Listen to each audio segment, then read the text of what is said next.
Hello mga ka-travel, this is Paul of Global Pinoy Travel and Tours. Gusto ko lang pong i-shoutout yung ating mga clients na nag-book nung kanilang Manila to Tacloban flight this coming December 16.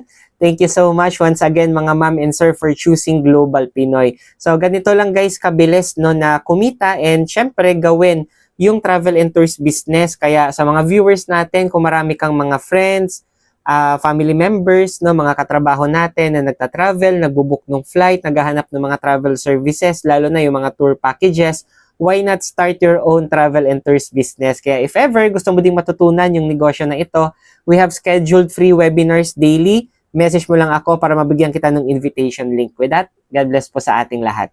Gusto mo din bang umattend ng ating free webinar para sa travel and tours business?